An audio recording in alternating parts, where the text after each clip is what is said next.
Mana shu yo'l Oltinsoyni sharqi bilan Denovni bog'laydigan asosiy yo'llardan birida.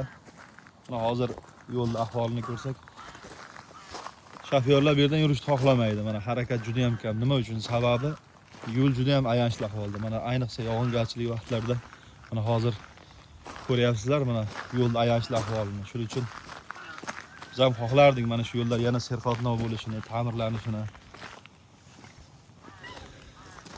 Odamlar shu yerdan ham foydalanishini juda ham harakatga ko'rib turibsizlar, dengiz bo'lib ketgan. Juda ham ayanchli ahvolda.